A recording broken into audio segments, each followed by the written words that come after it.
Καλώς ήρθες σε ένα βίντεο της σειράς Rank Machine.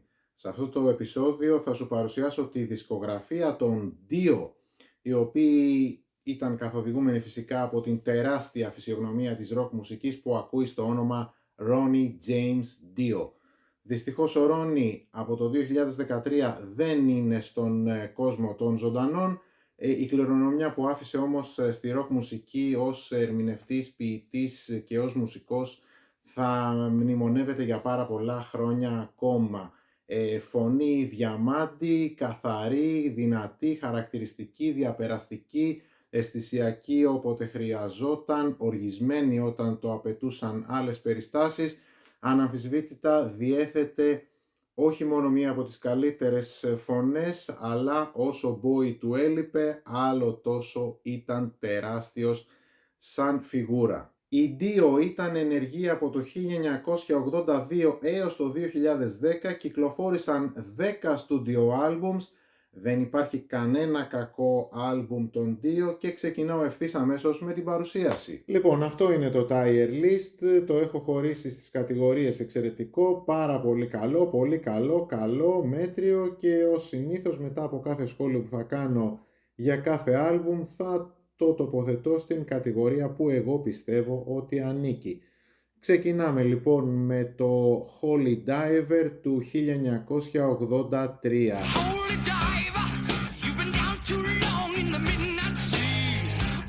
Λοιπόν, ο Tony Iommi μόλις έχει απολύσει τους Ronnie James Dio και Vinnie Appice από τους Black Sabbath, αφήνοντας πίσω τους δύο πολύ αξιόλογα άλμπουμς. Ο ήρωάς μας έχει πλέον γεμίσει εμπειρίες και παραστάσεις και από τους Rainbow και από τους Black Sabbath, ξέρει ποιος είναι και προς τα που θέλει να κινηθεί και επιχειρεί το εντελώς πρώτο του προσωπικό project, δηλαδή χωρίς να έχει τις πλάτες κάποιον εκ των ογκόληθων είτε του Ritchie Blackmore είτε του Tony Iommi. Φυσικά έχει δίπλα του τους κολοσσούς Vivian Campbell, Jimmy Bain και Vinnie Appice, αλλά αυτοί συμμετέχουν σχετικά λίγο στο συνθετικό κομμάτι, γιατί σαν παίχτες δεν το συζητάμε, είναι από τις κορυφές του είδους. Στο Holy Diver, ο Dio και η παρέα του τα καταφέρνουν περίφημα, κάνοντας ένα απόλυτα ισορροπημένο άλμπουμ, ένα μελωδικό heavy metal αριστούργημα θα έλεγα, ένα άλμπουμ που ο χρόνος πραγματικά δεν το έχει φθείρει καθόλου και που ακούγεται το ίδιο φρέσκο ακόμη και τώρα 40 χρόνια μετά την κυκλοφορία του, έχοντας μάλιστα και κάποια από τα πιο κλασικά και καλύτερα κομμάτια των Dio, όπως τα Stand Up and Shout, Holy Diver, Caught in the Middle, Don't Talk to Strangers, Invisible και επειδή οι παλιές αγάπες πάνε στον παράδεισο, γράφουμε και ένα Rainbow in the Dark. Το περιοδικό Rolling Stone το έχει ψηφίσει ως ένα από τα καλύτερα heavy metal albums όλων των εποχών, όμως άσχετα από αυτό και κατόπιν όλων των άλλων θα ήμουν αδαής εάν δεν το έβαζα στην κατηγορία εξαιρετικό.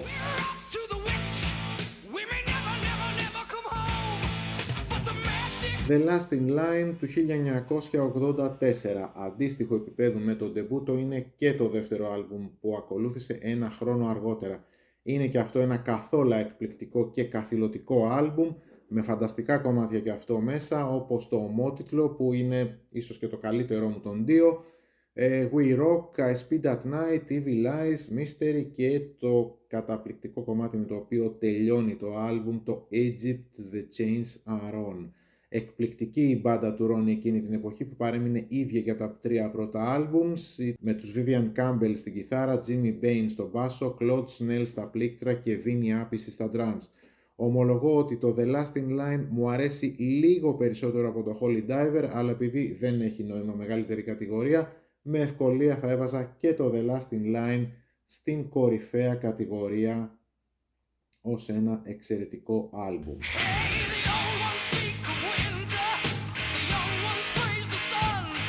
Sacred Heart του 1985, μετά τα δύο πρώτα εκπληκτικά άλμπουμς έρχεται η σειρά του, όπως και να το κάνουμε έτσι, είναι ένα ελαφρώς υποδεέστερο άλμπουμ, ελαφρώς όμως έτσι, γιατί πραγματικά μου αρέσει πάρα πολύ το μεγαλύτερο μέρος αυτού του δίσκου και ειδικά τα The King of Rock and Roll, Sacred Heart, Rock and Roll Children, Hungry for Heaven, Το Just Another Day επίσης είναι ένα φοβερό κομμάτι, χαριτωμένο και το Shoot Shoot που κλείνει το άλμπουμ. Τα υπόλοιπα τραγούδια ίσως όχι κάτι το ιδιαίτερο, αλλά έστω και έτσι θα χαρακτήριζα το Sacred Heart ως ένα πολύ καλό άλμπουμ.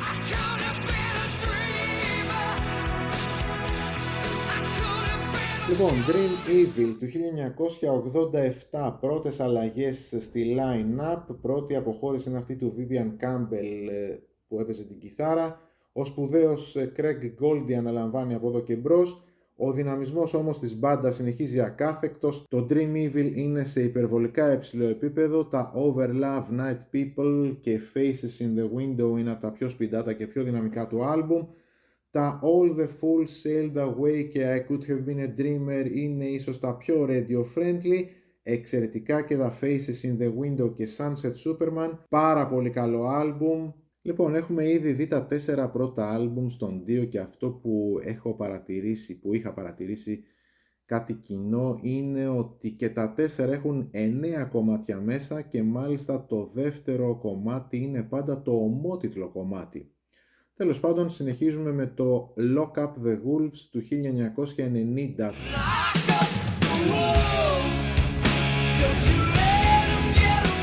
Το οποίο είναι ένας πάρα πολύ ιδιαίτερος δίσκος για τον Ρόνι, μιας και σε αυτό κατεβαίνει να παίξει με μια εντελώς καινούργια μπάντα σε σχέση με το προηγούμενο άλμπουμ, το Dream Evil, αλλά και σε σχέση με όλα τα επόμενα. Είναι η μοναδική συμμετοχή των Rowan Robertson στην κιθάρα, τον Teddy Cook στο μπάσο και τον Simon Wright που είναι στα drums. Μετά το Lock Up the Wolves βέβαια θα επανενταχθεί στις τάξεις του group το 1998 και από τότε και μετά θα παραμείνει ο μόνιμος drummer της μπάντας. Επειδή γενικά εμένα μου αρέσουν πολύ τα mid-tempo heavy rock κομμάτια, και αυτό το άλμπουμ είναι γεμάτο από πάρα πολλά καλά τέτοια όπως τα Born in the Sun, Hey Angel, Between Two Hearts, Night Music και ειδικότερα το καταπληκτικό ομότιτλο 8 λεπτό κομμάτι. Και από τη στιγμή που και το υπόλοιπο άλμπουμ είναι σε πολύ ικανοποιητικό επίπεδο και συν του ότι μου αρέσει που ο δίσκος μου μεταφέρει έτσι ένα πολύ όμορφο συναίσθημα, όντας λιγότερο heavy σε σχέση με άλλα, είναι σχετικά minimal, χωρίς πολλά φτιασίδια και εντυπωσιασμούς, θα το χαρακτήριζα και αυτό ως ένα πάρα πολύ καλό άλμπουμ.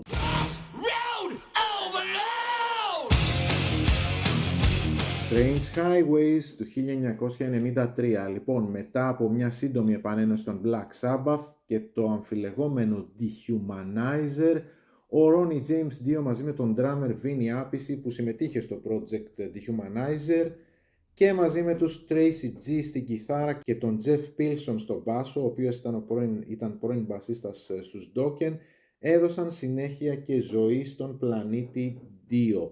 Το Strange Highways είναι ένα πολύ heavy σκοτεινό με έντονες doomy προεκτάσεις και άνετα θα μπορούσε να είναι ένα ακόμη project των Black Sabbath με μπροστάρι των δύο, και το οποίο όχι μόνο είναι καλύτερο το Dehumanizer αλλά και σχεδόν από όλα τα albums των Sabbath από το Mob Rules και δόθε.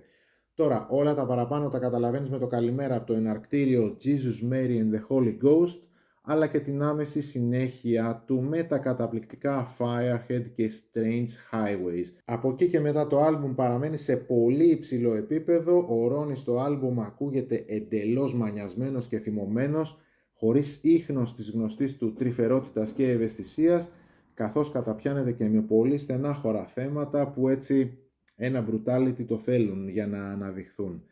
Τρομερή δουλειά του από τότε και μετά και για τα επόμενα 6 χρόνια κιθαρίστα του Tracy G, ο οποίος δένει απόλυτα με το υπόλοιπο group. Για τα δικά μου τα λεφτά, αν και δεν υπάρχει κάποιο track που θα το έβαζα με κλειστά μάτια σε κάποια greatest hits ή best of συλλογή των δύο, το θεωρώ πολύ καλό άλμπομ.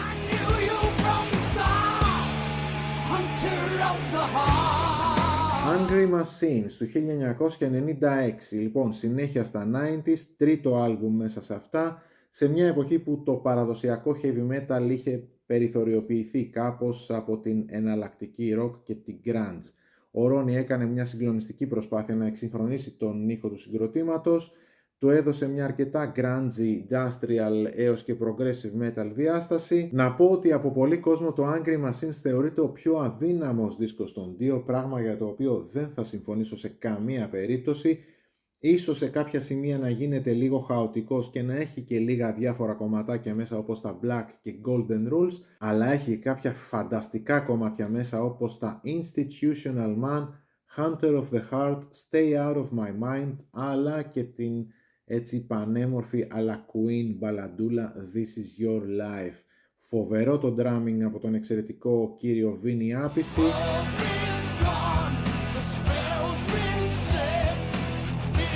Magica του 2000, το οποίο είναι το soundtrack μιας heavy metal όπερας ή μιας rock όπερας, το story της οποίας ο ίδιος ο Ronnie James Dio αφηγείται στο The Magica Story.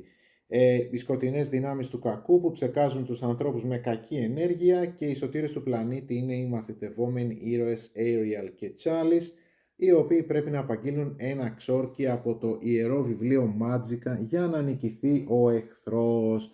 Λοιπόν, σε τέτοιου είδους έργα δεν δίνω σημασία ούτε στους στίχους, ούτε στην υπόθεση, ούτε στις ιστορίες. Αυτό που με νοιάζει όπως πάντα πιο πολύ είναι η μουσική αυτή καθ' αυτή, η φωνή, το συναίσθημα που βγάζουν αυτά μαζί, ανεξάρτητα ή και όχι από τους στίχους. Το Magica είναι ίσως το άλμπουμ των δύο που ακούγεται καλύτερα από οποιοδήποτε άλλο, έτσι σαν μια μουσική rock υπόκρουση.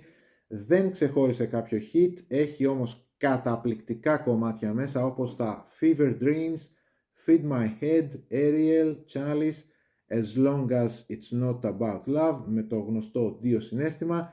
Είναι ένα καταπληκτικό άλμπουμ που εγώ τουλάχιστον κάθε φορά το απολαμβάνω μονορούφι. Θα υπήρχαν και sequels, τα Magica 2 και Magica 3, αλλά δυστυχώς στο μεταξύ ο Ronnie James Dio έφυγε από τη ζωή. Θα το βάλω χωρίς δισταγμό στην κατηγορία εξαιρετικό. Βλέπεις τα ίσια τα δύο πρώτα άλμπουμ στον Dio, έστω και αν δεν έχει κανένα κομμάτι που μπορείς να πεις ότι ξεχωρίζει με κλειστά μάτια. Σαν άλμπουμ όμως είναι καταπληκτικό.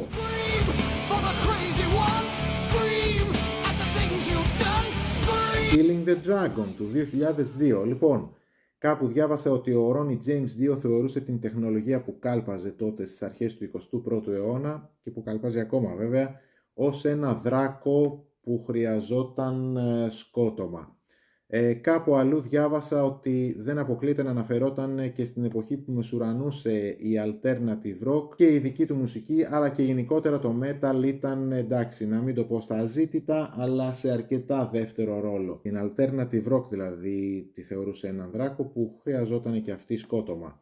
Η ουσία είναι ότι μετά από μια δεκαετία πολύ δημιουργικών περιπλανήσεων αλλά εμπορικών απογοητεύσεων, ειδικότερα μετά τα εξαιρετικά Lock Up the Wolves, Strange Highways και Magica, στο ένατό του LP ο Ronnie μάλλον εστίασε στο να κάνει κάποια μεμονωμένα έτσι εμπορικά τραγούδια και ίσως όχι τόσο στο να κάνει ένα συμπαγές και δυνατό άλμπουμ. Κάποια από αυτά τα τραγούδια θα μπορούσα να πω ότι είναι το ομότιτλο, το Along Comes a Spider και το Push. Ακόμα και έτσι όμως αν ήταν, πάλι δεν εισέπραξε κάποια ιδιαίτερη επιτυχία αυτός ο δίσκος ή κάποιο από τα τραγούδια του, και ίσως δικαιολογημένα γιατί είναι ένας τετριμμένα καλός και θα έλεγα ο πιο generic δίσκος τους. Εκτός από τα τρία τραγουδάκια που προανέφερα, και τα Scream και Better in the Dark είναι αρκετά συμπαθητικά, ενώ τα υπόλοιπα μπορώ να πω ότι είναι κάπως πιο διαδικαστικά. Σε καμία περίπτωση βέβαια δεν είναι κακός δίσκος, αλλά όπως και να το κάνουμε, ο ήρωάς μας είχε προσφέρει πολύ καλύτερο υλικό όλα τα προηγούμενα χρόνια.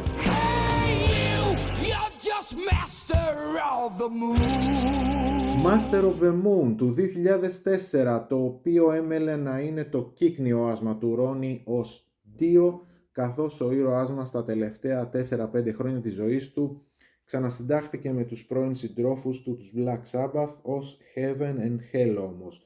Και αυτό γιατί προέκυψαν κάποια θέματα νομικής φύσεως, αφενός στο να μην χρησιμοποιηθεί το όνομα Black Sabbath και αφετέρου για να διαφοροποιηθούν και ως προς τους Black Sabbath της Ozzy Osbourne era, γιατί ήθελαν στα live τους να παίζουν μόνο κομμάτια από τις δύο έρα των Black Sabbath. Τώρα, σε αυτό το άλμπουμ τον Ronnie τον στηρίζουν η Simon Wright στα drums, Jeff Pilson στο μπάσο, ο Scott Warren στα πλήκτρα και ο παλαιότερος όλων Craig Goldie στην κιθάρα. Το One More for the Road ξεχωρίζει και πλησιάζει κάπως το We Rock. Το ομότιτλο είναι ένα πολύ δυνατό mid-tempo κομμάτι. Το reference του Shivers είναι μια παραλλαγή του Hungry for Heaven. Το αρκετά ιδιαίτερο The Eyes μου αρέσει πάρα πολύ. Το The Man Who Would Be King είχε έντονες αποχρώσεις από All the Fools Sailed Away. Από τα υπόλοιπα τραγούδια τα περισσότερα είναι σε τετριμμένα καλό επίπεδο για δύο. Ένα άλμπουμ με κάποιους πολύ σκοτεινούς έως και πένθυμους σκοπούς. Σίγουρα ένα πολύ αξιοπρεπές τέλος. Μια χαρά μου φαίνεται το tier list. Ξαναλέω, υπερβολικά ποιοτική η δισκογραφία των δύο. Κάθε φορά στέκομαι στα εξώφυλλα των δίσκων που πραγματικά είναι καταπληκτικά. Holy Diver, The Last in Line, το Sacred Heart,